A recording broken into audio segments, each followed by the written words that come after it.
work is undertaken largely remotely by stakeholders around the world, but also 3 times a year in a live, open public meeting. The next one will occur in Puerto Rico and is beginning on March 10th. And these meetings are live streamed, they are interactive, they are simultaneously interpreted, and we would be delighted if any of you on the call would like to learn more to have you join. The role of ICANN is really contained in its name, the Internet Corporation for Assigned Names and Numbers. These names and numbers that are referred to in the name are really the addressing system for the Internet. And why is that important for you? Well, for your Internet needs, consider when you navigate to a website, or consider when the device that you hold in your hand, or maybe the device on which you're watching this Adobe presentation, needs to navigate to get to or share the information that you want. The Internet uses a system of names. You know them as domain names or even website addresses, but also a system of numeric addresses, which are assigned to different places on the Internet, different devices, and so on, to help you get to where you want to go. In the world of domain names, you may be familiar with a number of domain name extensions or generic top-level domain names, such as .com or .info or .biz. And you may be familiar with .ca. I hope you are, if you are at CIRA and you are a Canadian domain name registrant. These are really the names part of names and numbers, and the ICANN community makes policies and develops innovations related to these, about which we'll talk about in a moment. And I also refer to the numbers, which, if you consider all of the billions of devices, is quite a large number of numbers. All of these names and all of these numbers is unique, each one of them. No two can be alike. And it's really the only facet of the Internet that is requiring some central coordination, the Internet being actually a network of networks. And this is why the topic of Internet governance is so interesting, because there is no single controlling point or coordinator for the global Internet. It's independently owned and operated networks that use the same protocol standards and, in this case, the same addressing system. So, broadly speaking, on the one hand, ICANN is the provider or the purveyor of these names and numbers. The top-level domain names are maintained in a root directory and through organizations are made available to people like you to register them through organizations called registries and registrars from whom you may have bought a web name. And it also provides really the repository, the master log of numeric addresses and a series of protocols and standards that the Internet Engineering Task Force develops. ICANN provides that in a public registry that's accessible to anyone, be they manufacturers or network operators or people that are helping to build out the Internet, which is now approaching about half the world's population, connecting them online. On the other hand, ICANN convenes a community, and that's really where the strength of the impetus behind this call comes from. It's a group of people from all different stakeholder categories that can develop policies and innovations in these addresses. And this may be an expansion of the domain names beyond, to the right of the dot. So I mentioned a few that are well known, but you may not know that there are now well over 1,000 choices from .club to .xyz to .toronto and others. And there are also innovations in such areas as domain names that are written in alphabets that are different than your own. These innovations came respectively from business and user communities in a bottom-up process. They were proposed and went through a policy-making process at ICANN, as do a number of technical innovations and security innovations. I'm going to invite Joe Catapano, my colleague, to talk a little bit more about that community and how policymaking works. Joe? Thanks, Chris. So here's a look at the ICANN ecosystem, as we call it, and there are three parts to this ecosystem. There is the ICANN organization, which consists of the more than 300 ICANN staff members that support the community. We are stationed around the globe. Chris and I work out of the DC office, which is the engagement center for the North America region. The second portion of the ICANN ecosystem is the 16-member ICANN board, which is nominated by the community. We apologize for the horns and sirens in the background. We're at a very busy intersection here in Washington, so we'll let this go by. Sorry about that. Speaking about the community, which is the most important part of the ICANN ecosystem, the community follows the bottom-up multi-stakeholder model, and it involves commercial groups, non-commercial groups, governments, and they all participate in a community-based, consensus-driven policy-making process at ICANN. So for a look at the ICANN community is completely volunteer-based, and the stakeholders come from a variety of sectors, from businesses to internet engineers, technical experts, civil society, governments, and end users. And as I said previously, these entities work together in the policy-making process that develop policies from the bottom up that eventually go to the board that the board will ratify. And there are 3 supporting organizations in the ICANN community and 4 advisory committees, and we'll talk about those a little further along in the presentation. And they develop policy recommendations from their respective areas. And on this next slide, here is a look at the supporting organizations, and Chris will run through these slides here. Chris? Thanks. So in our remaining 2 minutes, I just want to list 7 important organizations. There are 3 supporting organizations where policy can originate. They're listed here. The first is known as the Address Supporting Organization. Those relate to the numeric addresses, and the policy there is largely made in diverse regions throughout the world. But there is a meeting point and an umbrella aspect of the organizations being at ICANN. And then you heard me refer to different types of top-level domain names. The country codes, the .cas of the world, and every country that has a 2-letter code, coordinates policies in something called the Country Code Names Supporting Organization. And the very active supporting organization is for those generic names, those other 1,000+ names of all kinds of varieties to the right of the dot. They develop bottom-up policies and propose policies which need to seek some consensus. And advisory committees, 4 of them, are invited to weigh in based on their expertise. You'll be hearing from a number of supporting organizations and advisory committees today. The at-large, who you've met already, Marita and other representatives, represent the users, the voice of the users in Internet address policies.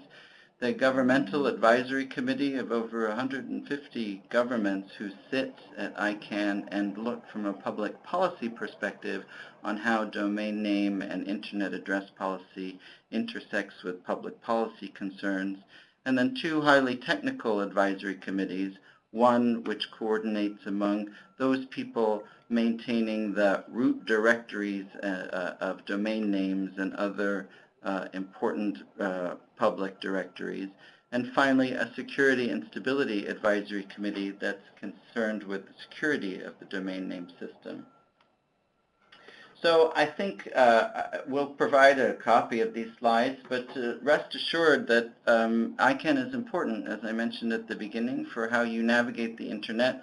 But it's also important because it provides a forum for individuals like you to participate and express your views and actually bring good ideas to the future of the addressing system. And finally, once more, I'd like to remind you the ICANN Community Forum will take place in San Juan next month. You can register online and you can look at the schedule to follow along and even participate remotely if you like. Thank you very much.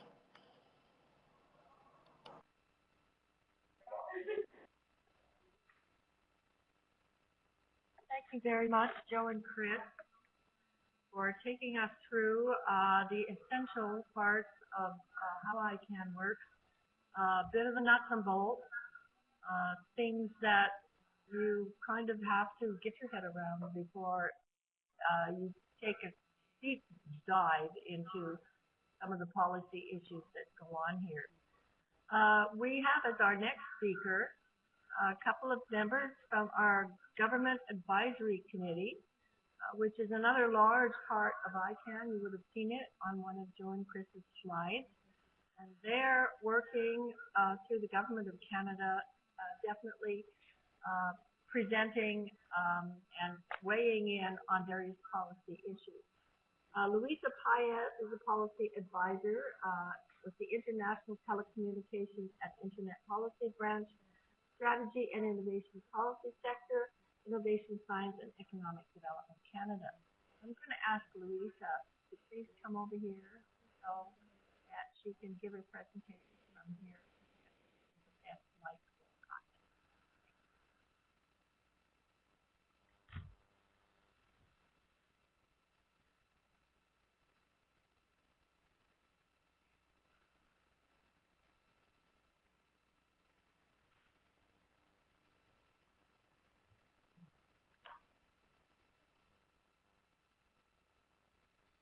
Hello everyone, this is Luisa Paez speaking.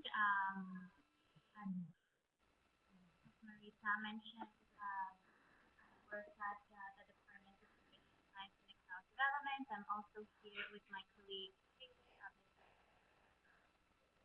Yeah, hi everyone. My name is Taylor Bentley. I work with Luisa on the International Telecommunications and Internet Policy Directorate of ICANN. So really happy to be here today. I think this is a great initiative, and hopefully we will continue this dialogue offline as well. So I guess we can start one second. Issue with the sound. Can folks hear us? I'll get the mic. That's better.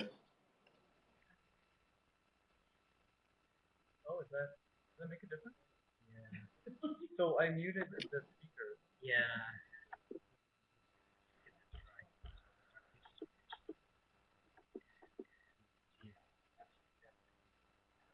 Can everyone hear it?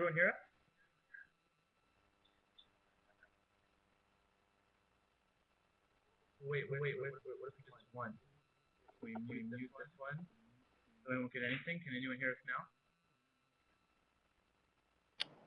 I can hear you. Oh, okay. Ah, really? Wow. Okay. Just turn everything off and it works. Perfect. Okay, so hopefully we were online, but again, for the record, it's Luisa Paez speaking from ICED, which is the Department of Information Science and Economic Development. Taylor Bentley, my colleague, that also works in the Internet Governance Directorate at ICED. And we thought it would be important to provide an overview of the Governmental Advisory Committee to ICANN. That's where the Government of Canada, and in particular ICED, represents the interests of not only ICED, but as well other government departments. So I'll start with the first slide, an overview of the role of GAC. Again, that means the Governmental Advisory Committee. So ICANN, as Joe and Chris mentioned, is a multi-stakeholder entity where governments need to participate along the side of the domain name industry, the technical community, business and non-commercial users, and civil society. The GAC was established in 1999 in parallel with ICANN's first public meeting to provide advice on public policy aspects of specific issues for which ICANN has responsibility. So this is an important dimension of ICANN's work. GAC is the primary vehicle by which governments can provide input under the current private sector model of internet governance. As a result, ICANN is the focal point of government's attention and priorities on policy and governance issues. In terms of how the GAC operates, there are currently 174 GAC members from national governments, and there are 35 observers, including agencies with a direct interest in global internet governance, such as the GNSO, which is the International Union, and other UN organizations.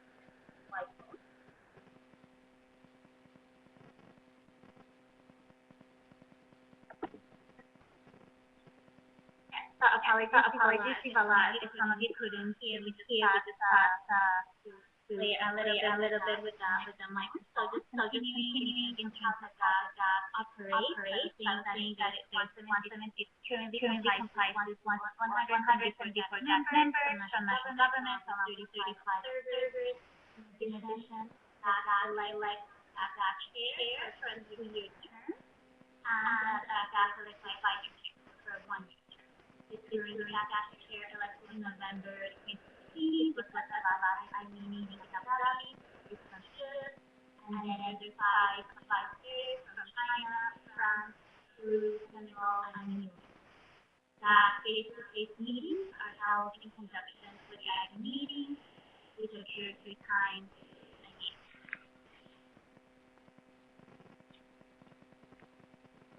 And then we continue the slide. The GAC has its own operating procedures, and these are set in the GAC operating principles. The most important is the advice from the GAC to ICANN, which is determined on the basis of consensus.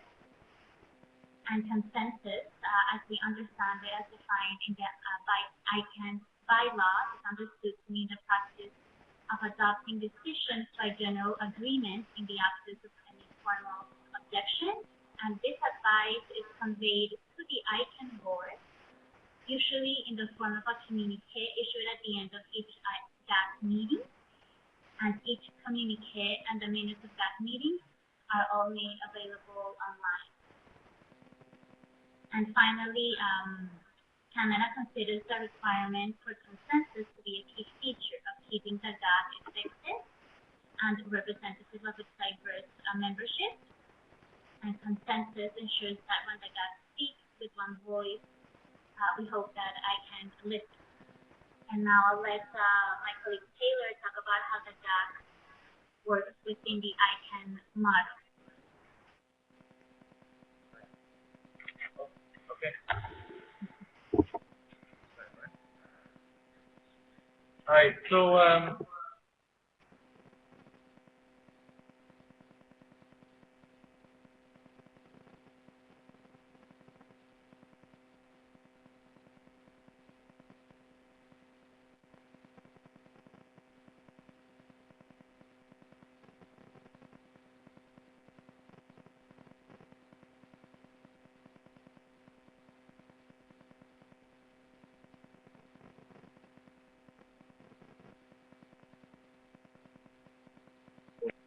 consensus advice.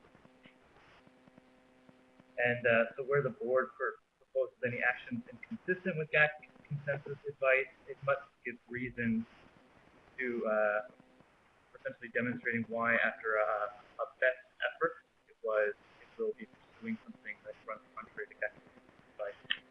So on the actual board itself,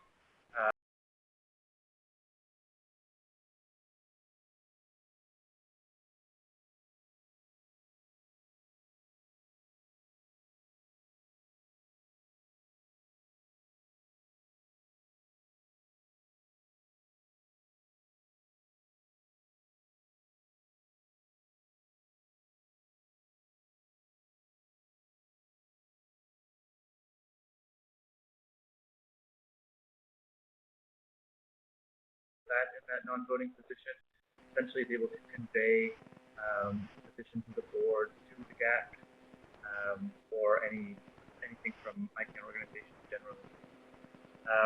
So when it comes to the actual policy-making process, the bottom-up policy-making process at ICANN, governments are just one of many participants. So this includes being represented in cross-community working groups, PDPs, the like. And this reality really fosters collaboration and understanding between government and non-government stakeholders.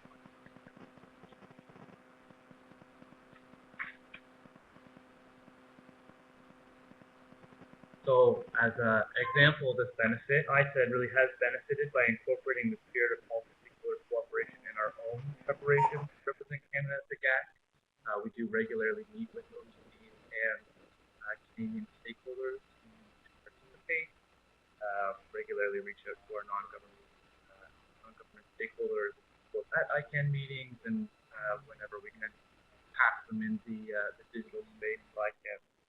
So, and we also generally see as kind of looking forward a growing competency and interest from other governments in early participation in policymaking processes in the GNSO and pre-GNSO. Really a more proactive approach than what typically would be more reaction. So the capacity is really building up for hands-on participation of the community GAC members. And governments who participate in the GAC benefit from the opportunity to provide advice directly to the ICANN board on the public policy aspects of the operation of the Pennsylvania.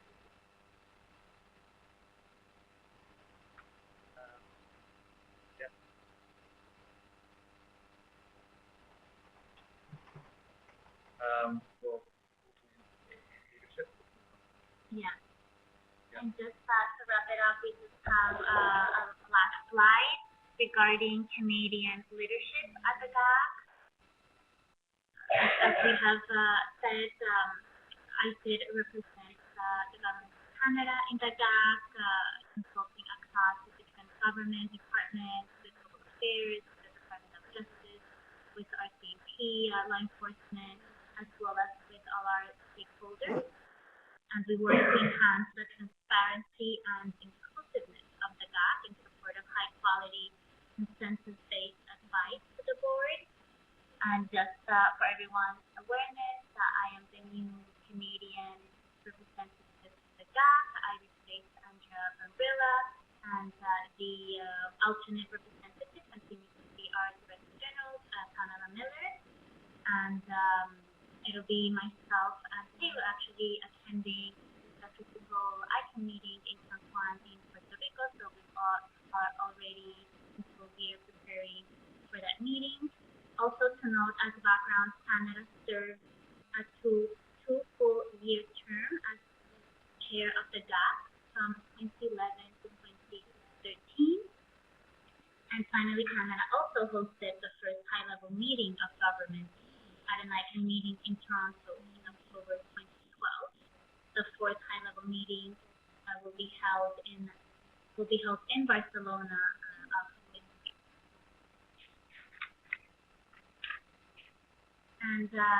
And finally, we are also a GAC appointed member of the Community Working Group on Enhancing ICANN Accountability, also known as the CCWG on Workstream 2, and that's very important for us in terms of ensuring that continued effectiveness and accountability in the full transition of ICANN. And more broadly, GAC is the primary, as Bill already mentioned, primary international forum where Canada can demonstrate its commitment to an open, multi-stakeholder approach to internet governance led by the private sector and the technical community. This approach recognizes that everyone has a stake in how the internet is managed, and under this open governance model, the internet will remain a powerful enabler of innovation, which drives economic growth and is a platform for technological development and entrepreneurship. So with that note, we'll end here and happy to answer any questions after our speakers have spoken. Thank you.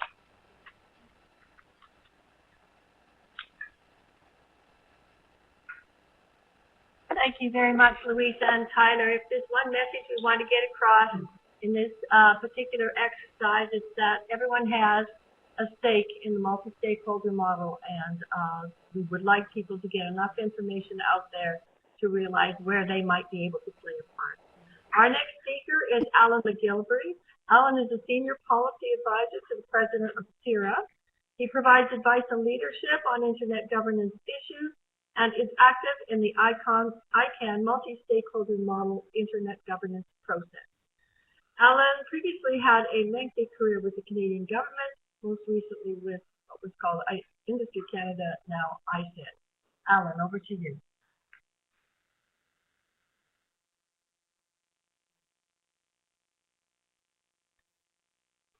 Thank you, Maria. I'm told I have a louder voice than most people, so this will carry a little better. I'm going to talk about the country codes, even though the agenda might have said I might talk about the generics. I would never attempt to talk about the name space. So there are well over 200 country code top-level domains, of which 165 have chosen to join the CCNSO, the Country Code Name Supporting Organization. and we function with a council that meets monthly. We have a number of working groups. I think there's 6 or 8 working right now that meet. The ones I'm on meet monthly or even bi-weekly. But 3 times a year we come together face-to-face at the ICANN meetings to supplement the meetings that go on virtually. And that's what we'll be doing in Puerto Rico next month. And for us, it's really an opportunity to get together and to talk about issues that really benefit from face-to-face interaction, and also to meet the other so-called supporting organizations, the SOs and the advisory committees. So, for example, we will have a meeting with the Government Advisory Committee when we're in Puerto Rico. We will have a meeting with the ICANN board. So this is the opportunity, and this is what our time will be spent doing. For us, it's an opportunity. On the Monday, we have what we call Tech Day. This is when the engineers and the coders get together and talk about problems they have and how to solve them, to talk about best practices. We have a TLD Ops Committee, which is really about the security people in our community talking about issues that they're facing, risk strategies that they're deploying. That's actually very close group, invitation only. And finally, we will have 2 days of members meetings, which will be followed by a face-to-face CCNSO meeting. So that's really general, but I mean, to give you a flavor of what we actually do, when we have our meeting, you know, it's 2 days. So I'm on, for example, a group that's trying to develop a policy for the retirement of CCTLDs. For example, when the country of Yugoslavia ceased to exist, they had to remove its country codes from the database and put in new ones for those countries. There actually is no policy on that. So this is what we're doing to actually develop that. We're going to have a session on the general data protection of regulation from Europe and its impact on CCTLDs. This has to do with privacy. This is a very significant issue in our community. But fortunately, Stephanie Perrin with us to talk about this, amongst other things, right after me, so I will dwell on that. But also, when we have a meeting, it's an opportunity for certain CCTLDs to come in and talk about what's going on in their community, for example. So it'll come as no surprise that our host in Puerto Rico.PR will make a presentation on natural disasters and CCTLDs because they had a significant challenge with the hurricane that they had last year. So that is briefly a little flavor of what we do in the CCNSO, and I'd be pleased to answer any questions you have should we have any. Thanks very much.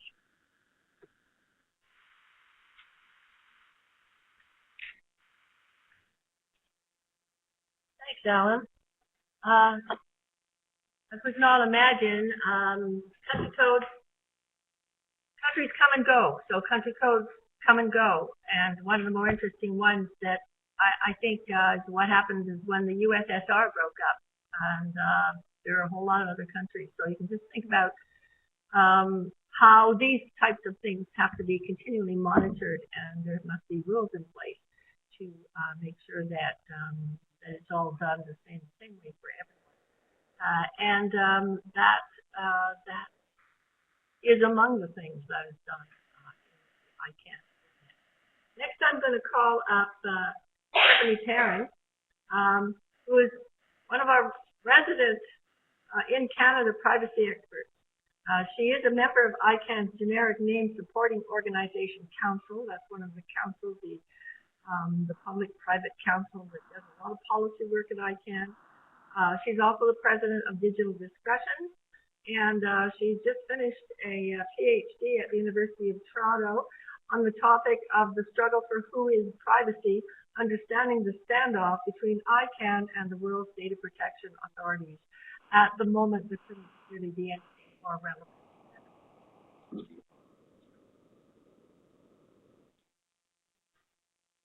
Thanks, Marita.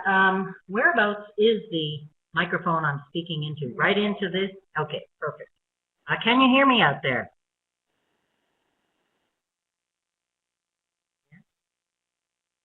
Regardless, I'll keep talking. As you can imagine, having just finished my doctoral dissertation on the subject of privacy at ICANN, I can talk for hours, but Marita has promised she'll try to keep me to 10 minutes. I have worked on the issue of privacy since 1984 and was recruited to be a privacy expert on a working group that was organized at ICANN in 2013 to try to break the back of this who is privacy policy.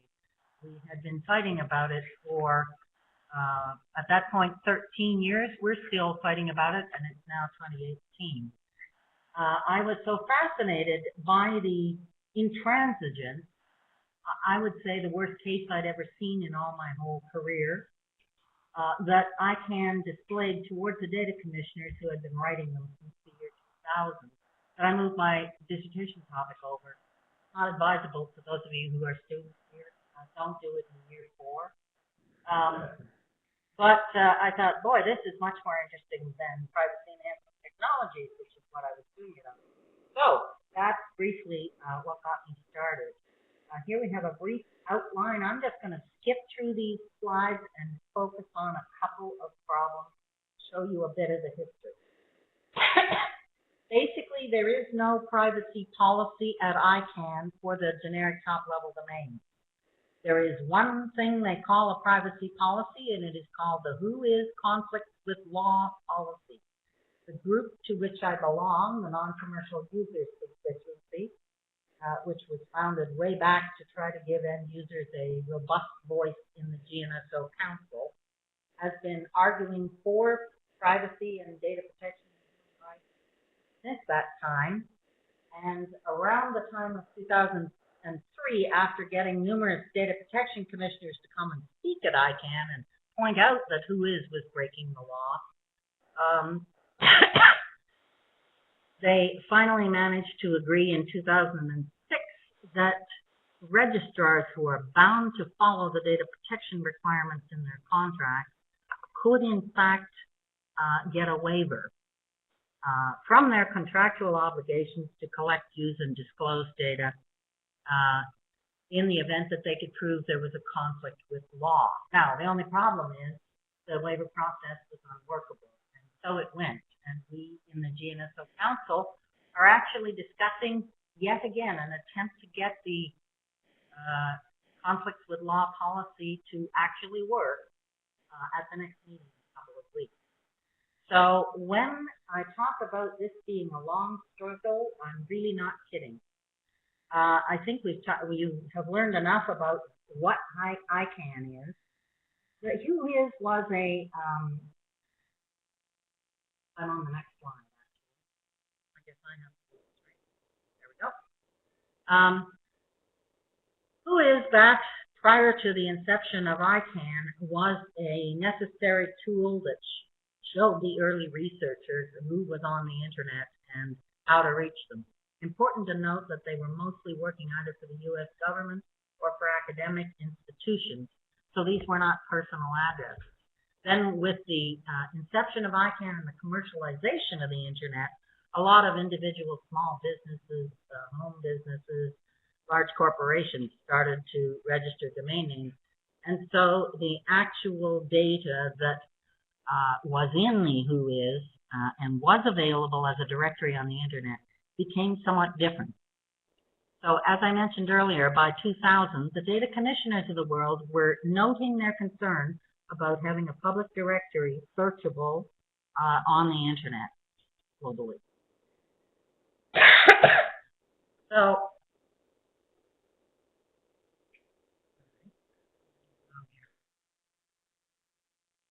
can't get the slide to move. Oh, there we are. Okay.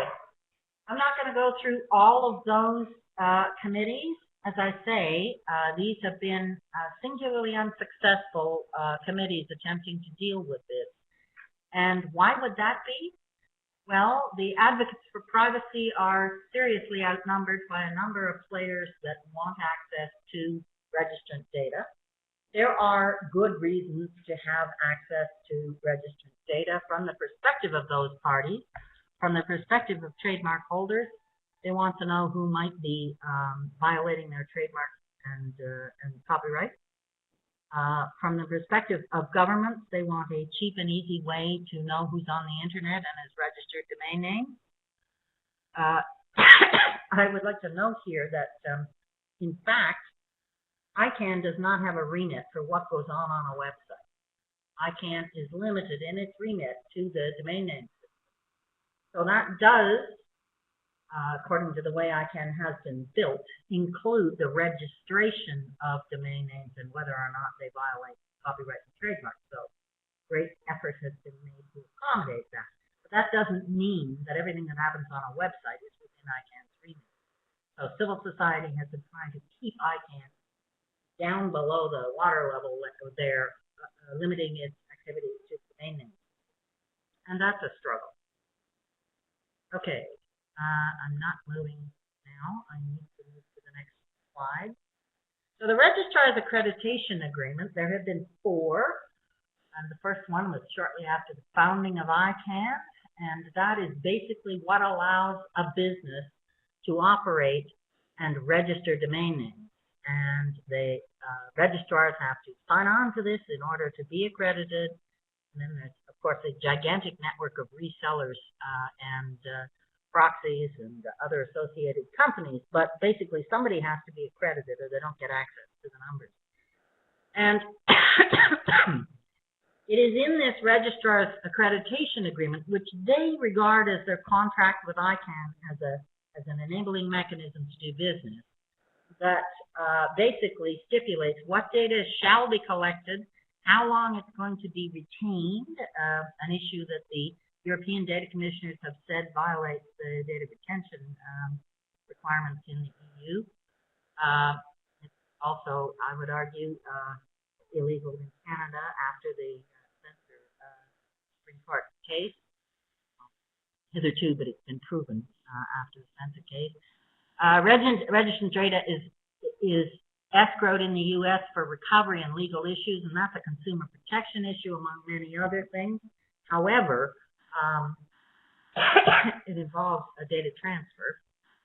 And stated in the agreement that data must be available, and we're talking personal data here, data must be available for bulk processing by third-party service providers. Now, obviously, with a public directory available, this has spawned a huge growth industry in value-added services. So there are outfits like Domain Tools that will give you all kinds of data about who's on the internet. Next slide, please. In terms of data protection issues, ICANN is the data controller. I should set the scene to 2017. In March of 2017, we invited the data commissioners to come to ICANN and acquaint them with the reality of data protection law once more and remind them that the GDPR was coming in force in May of 2018. They came, it had an impact. Registrars have realized that they are going to be liable to 4% fines. That's 4% of their revenues. And there has been quite a struggle going on since about June of last year to now, as ICANN realizes it has to comply with the General Data Protection Regulation. Now, I would point out that, and I've got 260 pages that backs this up, that there's nothing new in the GDPR that wasn't in the EU Data Protection Regulation before. They just didn't have 4% fines, and there wasn't a likelihood that somebody was going to be hit by it. However, that is now the case. So the registrars have been attempting to get ICANN to back off and find a mechanism to let them comply with law. Next slide, please. Okay, those are the data elements: name, address, phone, fax, email, contact. The EWG that I sat on back in 2013, 2014 recommended a whole host of new contacts, including legal contacts. So, in fact, you don't need these contact points to make the domain name and DNS work. Next slide, please. In terms of solutions, right now we're having a big argument at ICANN over broadening the purpose of data collection, use, and disclosure. Obviously, they've never actually settled what the purpose was for RDS data. And so now a proposed broad purpose would basically justify almost anything. Obviously, civil society is fighting that. Next slide, please. And the other issue was consent. Now, the problem with consent, of course, is it has to be informed. Hands up here who can say that they understand what's happening to their data that they gave away when registering a domain name. Right. Wagging of heads in the negative direction was witnessed. So, I mean, this is almost impossible, and the concept of consent is very much under pressure in data protection circles these days because of this whole problem in a global world with data flowing. So basically, that's not working either. And basically, next slide, please. We're staring at a future where if the data protection side does not win, I argue that it undermines the entire data protection regime, because this is basic. A name, address, phone number, that's personal data. If you can't get that protected and not published for everybody to see in a global world, then you might as well just give up and go home. So, happy to answer any questions. Sorry for going over time. Thank you. Thank you, Stephanie. As you have heard, there are battles being fought at ICANN and other places to protect your rights, to protect your privacy, to protect your freedom. So this is one of the things we wanted to bring forward to everyone, that would be nice to be a little closer on everyone's radar to know what this stuff is going on. I'm going to take a couple of questions. Is there a question in the room?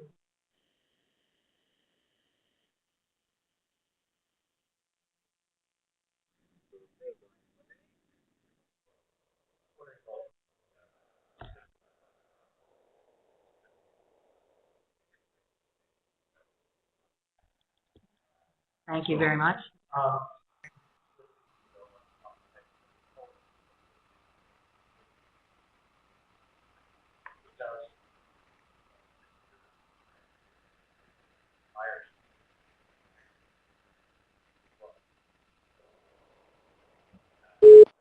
Barely say that. I don't have money in the race, but I'm trying to get my head around better protection than what has been Absolutely. We've been arguing for it since 1999. They didn't hear the question. Can you repeat the question and then not get it? Okay. The question was, are we arguing in the NCUC and in the civil society that's arguing at ICANN, are we arguing for new standards? Sounds like we've got bad standards right now. And the answer to that is absolutely. The particular group that I'm on right now is an RDS group. It's got about 250, 260 people on it. We've been kind of swarmed by the cybersecurity fighters. And I'm actually working now on a research project to try to certify those cybersecurity fighters, because while we understand that cybersecurity is basically fought by the private sector, not in a delegated manner from law enforcement agencies, nevertheless, that's no excuse to have this situation persist where everybody's data is out there. So we're trying to get them accredited and set up tiered access. We now have protocols, the RDAP protocol, that would be the Registration Data Access Protocol developed by the IETF over a period of years recently. It's already there. It can do all kinds of things to provide tiered access. So law enforcement does not need to get hysterical about losing access to user data. They would automatically be accredited to the next level. The problem, and we argued for this in the EWG report, the problem was nobody would grasp the nettle, bite the bullet, whatever you want to say, and accredit people. That's the job. Cost money. And right now everything's free at the expense of users, end users. So, there has to be some sort of change in the status quo to get higher protection. But this is the way data protection always works. We don't wind up with breach disclosure until there's a massive breach and people demand that they be told after their identity. So this is kind of the same thing with ICANN.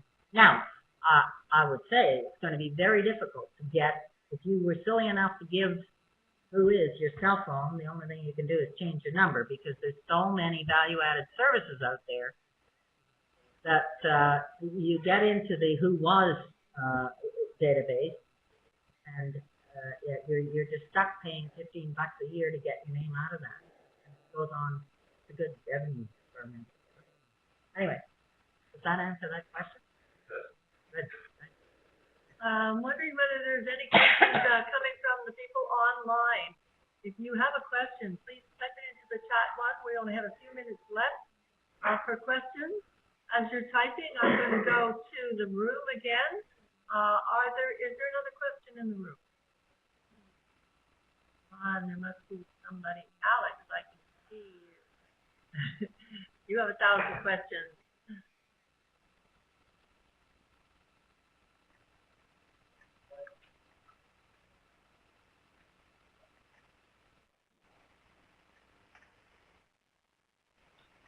Well, repeat the question. Yes, sorry. What happens next? What's going on in San Juan? We will have another session on GDPR, I'm told. We will hear ICANN's latest ruminations on what they're going to do. Basically, the RDS working group that is fighting about this. I had a call today. It's an hour and a half a week. We'd love reinforcements. If anybody wants to drop in, you can join. I'll be happy to brief you. But we're still arguing for consent and broader purpose. The GAC has issued a statement on how they think this can be solved. I'm going to continue working on the accreditation standards, because I'm so tired of fighting this argument. We're going to, inevitably, there's going to be somebody fined. I hope it's ICANN, because ICANN is, in fact, responsible for this. But it will depend on how difficult that is to pull off from a jurisdictional point of view. I should point out, for those of you who are not familiar with the GDPR, there's a delightful provision now in the GDPR where end users can sue the data protection commissioners as well as the company if they fail to protect their rights. So that has attracted a number of individuals who are interested in launching lawsuits. They'll be looking for low-hanging fruit, and I would say an 18-year history of ignoring the DPAs is low-hanging fruit. Some of these value-added services that are scraping up data from everywhere, putting it together, profiling people, identifying them as flight risks, and all kinds of things like this, well, that's low-hanging fruit too, So I think that's inevitably what's going to happen, probably not for another year by the time the dust settles. We were expecting to get another statement coming from the International Working Group on Data Protection and Telecommunications. We're expecting to see more advice coming from the Article 29 Working Group. These are both bodies of data protection supervisors. In civil society, we try to remind people that while GDPR has 4% fines, there's 122 data protection laws globally now. So let's not monkey around with any stupid conflicts with law policy. Let's harmonize up like every normal global corporation does. Thank you, Stephanie. Is there any more? No questions online. Other questions in the room? I'd like to throw one question at our government advisors, but somebody, either one of you, is going to have to come over here. I'm sorry to answer it. You did mention in your talk about developing policy positions in conjunction with other members of society, groups, public and private, that you might consult with. I'm just wondering if you'd like to expand on that or just run through that for us one more time. I'll have to come over.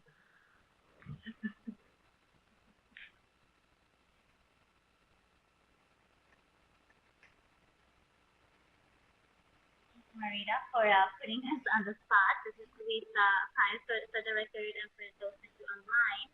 But happy to reply to that. I think it's a very important question. It really speaks to the importance of the multi-stakeholder model.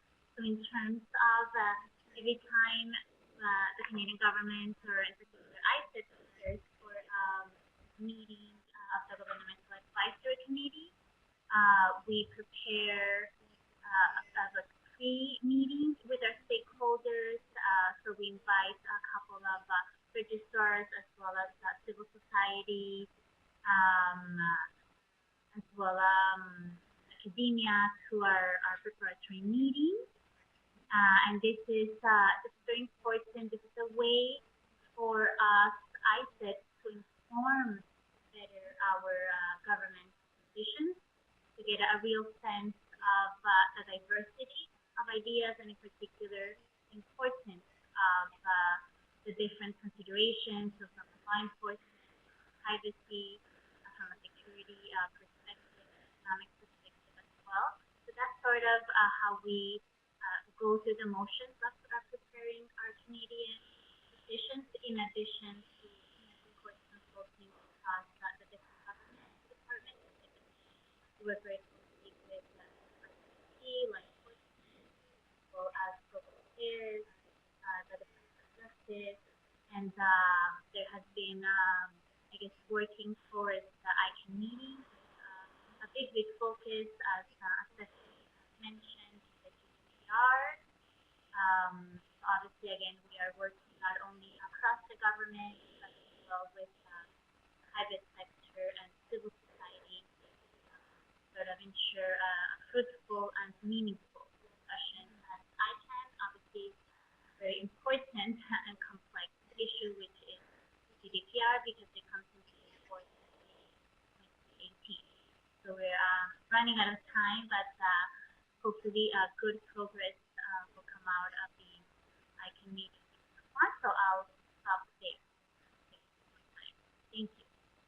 Thank you, Luisa. I'm afraid it's 5 o'clock. Our time is up. Our hour is up. We thank you very much, all of you out there and in the room, for joining us in this discussion. We do hope to be able to do it again.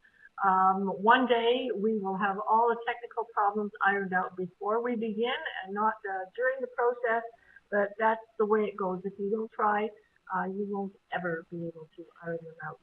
Our objective here was to inform and update end users on what's happening in ICANN and mechanisms for involvement.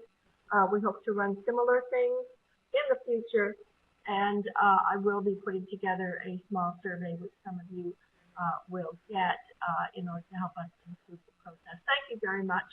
I would declare this meeting. Great. Thank you, everyone. Thank you those online. We had 56 people attending today. Thanks again, and we conclude the meeting. Thank you.